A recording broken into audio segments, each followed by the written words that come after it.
Zona horor.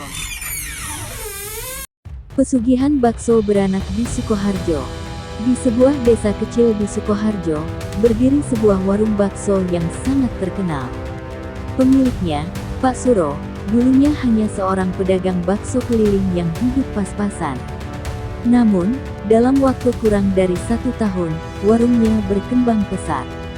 Setiap hari, warungnya selalu penuh sesak oleh pelanggan yang datang dari berbagai tempat. Yang membuat warungnya begitu populer adalah menu khasnya, bakso beranak, sebuah bakso besar yang di dalamnya terdapat beberapa bakso kecil. Banyak yang memuji rasanya yang gurih dan berbeda dari bakso lain. Namun, beberapa orang yang pernah makan di sana mengaku merasakan keanehan, mulai dari rasa bakso yang berubah-ubah hingga perasaan tidak nyaman setelah menyantapnya. Namun, kesuksesan warung Pak Suro juga menimbulkan rasa iri dan kecurigaan. Sejak warung itu laris, beberapa warung bakso lain di desa mulai sepi dan akhirnya tutup.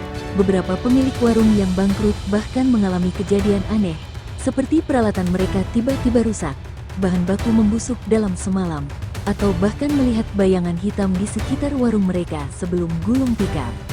Suatu hari, seorang pelanggan bernama Ratna mengalami kejadian yang membuatnya merinding. Saat sedang menyantap bakso beranak, ia menggigit sesuatu yang keras di dalam baksonya. Ketika dikeluarkan, ia terkejut setengah mati, benda itu adalah potongan kuku manusia. Ratna langsung muntah dan berteriak ketakutan, membuat suasana warung menjadi gaduh. Namun, Pak Suro dengan tenang menghampiri dan meminta maaf. Ia mengatakan itu hanya kesalahan dalam pengolahan daging dan menawarkan semangkuk bakso gratis sebagai kompensasi. Meski demikian, kejadian itu menambah panjang daftar rumor tentang warung Pak Suro. Ada yang mulai menduga bahwa ia menggunakan pesugihan untuk membuat warungnya sukses. Namun, tidak ada yang berani membuktikannya. Sampai akhirnya, seorang pemuda nekat menyelidiki kebenarannya. Di desa itu, ada seorang pemuda bernama Gilang, seorang mahasiswa yang pulang kampung selama liburan semester. Ia sering mendengar cerita seram tentang warung bakso beranak milik Pak Suro. Rasa penasarannya semakin besar ketika ia mendengar cerita Ratna tentang potongan kuku dalam bakso. Ia mulai mencari informasi dari warga desa. Beberapa orang mengatakan bahwa sebelum warung Pak Suro ramai, ia pernah menghilang selama beberapa minggu. Ketika kembali, warungnya tiba-tiba menjadi sangat laris. Ada juga cerita bahwa pada malam hari, suara-suara aneh sering terdengar dari dapur warungnya, seperti suara geraman atau bisikan lirih yang tidak jelas asalnya. Suatu malam, Gilang nekat mengintai warung itu setelah tutup. Dari luar, warung itu tampak biasa saja. Namun, semakin lama ia mengamati, ia mulai mendengar suara-suara aneh dari dalam dapur, seperti suara sesuatu yang mendidih, disertai suara geraman makhluk yang kelaparan. Tiba-tiba, pintu belakang warung terbuka sedikit. Gilang segera mencari tempat bersembunyi. Dari celah pintu, ia melihat sesuatu yang mengerikan. Pak Suro sedang berbicara dengan sosok hitam tinggi besar, dengan mata merah menyala dan kulit bersisik seperti ular. Sosok itu mengeluarkan suara berat. Sudah saatnya, berikan tumbal berikutnya. Gilang menahan napas. Ia sadar, apapun yang sedang terjadi di dalam sana, itu bukanlah sesuatu yang normal. Ia memutuskan untuk segera pergi dari sana sebelum ketahuan. Namun, saat ia berbalik, jantungnya hampir copot. Pak Suro sudah berdiri di belakangnya dengan senyum menyeramkan. "Sebaiknya kau tidak ikut campur, nak," bisiknya. Gilang berlari sekencang mungkin, meninggalkan warung itu dengan tubuh gemetar ketakutan. Setelah kejadian malam itu, Gilang mulai menghubungkan berbagai peristiwa aneh yang terjadi di desa. Ia teringat bahwa beberapa orang pernah menghilang tanpa jejak dalam beberapa tahun terakhir. Anehnya, setiap kali ada yang hilang, warung Pak Suro justru semakin ramai. Gilang kemudian mencari tahu lebih dalam tentang Pak Suro. Ia menemukan bahwa sebelum warungnya sukses, Pak Suro pernah mengalami kebangkrutan dan hampir menjual semua hartanya. Namun, suatu hari ia pergi ke sebuah gunung di daerah Wonogiri dan kembali sebagai orang yang berbeda. Dengan bantuan seorang dukun tua di desa, Gilang akhirnya mengetahui kebenarannya. Pak Suro telah melakukan pesugihan dengan siluman bakso beranak, makhluk gaib yang menuntut tumbal manusia sebagai imbalan atas kesuksesannya. Setiap beberapa bulan, ia harus memberikan tumbal agar warungnya tetap ramai. Gilang semakin ngeri. Ia sadar bahwa banyak korban yang mungkin sudah menjadi bagian dari bakso yang disajikan di warung itu. Namun, sebelum ia bisa memberitahu siapapun, ia mulai merasakan sesuatu yang janggal. Sejak malam ia mengintai warung itu, ia sering merasa seperti diikuti oleh sesuatu. Kadang, saat sendirian di kamar, ia mendengar suara bisikan pelan yang memanggil namanya. Sejak malam itu, Gilang tidak bisa tidur dengan tenang. Bayangan sosok hitam dengan mata merah yang mengawasinya terus menghantui pikirannya. Setiap kali ia menutup mata, ia merasa ada sesuatu yang berdiri di sudut kamarnya, mengintip dari balik lemari, atau bergerak di bawah tempat tidurnya. Namun, yang paling mengerikan adalah suara itu. Setiap malam, ia mulai mendengar bisikan yang pelan namun jelas.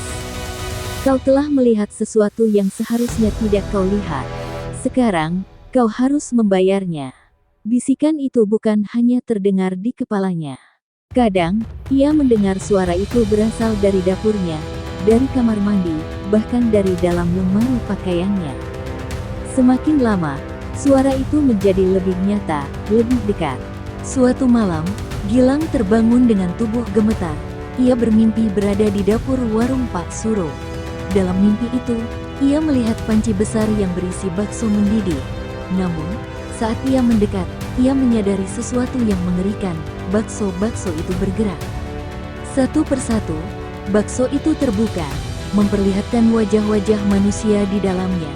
Mereka berbisik dengan suara parau, "Tolong, keluarkan kami." Gilang terbangun dengan tubuh basah oleh keringat. Namun, saat ia melihat ke sudut kamarnya, jantungnya hampir berhenti.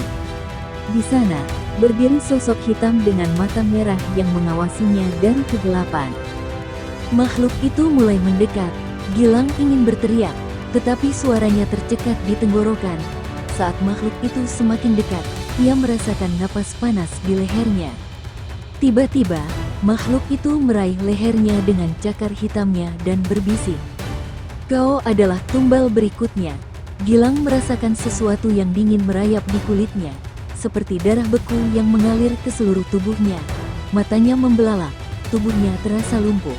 Dan saat cakar makhluk itu mulai mencengkeram kepalanya, semua menjadi gelap.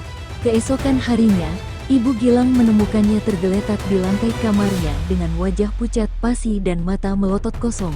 Ia masih hidup, tetapi sejak malam itu, ia tidak pernah berbicara lagi. Matanya kosong, seolah-olah jiwanya telah direnggut oleh sesuatu yang tak kasat mata. Sementara itu, di desa, warung Pak Suro tetap berjalan seperti biasa. Para pelanggan masih datang, makan, dan memuji kelezatan bakso beranaknya. Tidak ada yang tahu apa yang terjadi pada Gilang, dan semua orang yang pernah mencurigai warung itu perlahan melupakan kecurigaan mereka. Namun, pada suatu malam, seorang pelanggan mengalami kejadian yang mengerikan. Saat sedang menyantap bakso beranak, ia menggigit sesuatu yang keras. Dengan penasaran, ia mengeluarkan benda itu dari mulutnya. Saat melihatnya, ia langsung menjerit ketakutan. Benda itu adalah sebuah bola mata manusia yang masih segar. Warung itu segera menjadi heboh. Orang-orang berhamburan keluar, beberapa bahkan muntah di tempat. Polisi segera dipanggil untuk menyelidiki. Namun, ketika mereka tiba di warung Pak Suro, sesuatu yang aneh terjadi. Warung itu kosong, semua perabotan masih ada di tempatnya. Bakso di dalam panci masih mendidih, tetapi Pak Suro menghilang tanpa jejak. Saat polisi memeriksa dapur, mereka menemukan sesuatu yang lebih mengerikan. Di dalam freezer besar, terdapat tumpukan daging manusia yang sudah dipotong-potong, seolah siap untuk diolah menjadi bakso. Berita itu segera menyebar ke seluruh desa. Warga yang dulu menjadi pelanggan setia warung itu dilanda ketakutan dan jijik. Sejak malam itu, warung itu tidak pernah dibuka lagi. Namun, Beberapa orang yang lewat di sekitar warung itu pada malam hari mengatakan bahwa mereka masih bisa mendengar suara-suara aneh dari dalamnya, suara bisikan, suara geraman, atau bahkan suara orang yang menangis minta tolong. Dan terkadang, jika seseorang terlalu lama berdiri di depan warung itu, mereka akan melihat sesuatu bergerak di dalam dapur. Sebuah bakso besar, dengan mata merah yang menyala.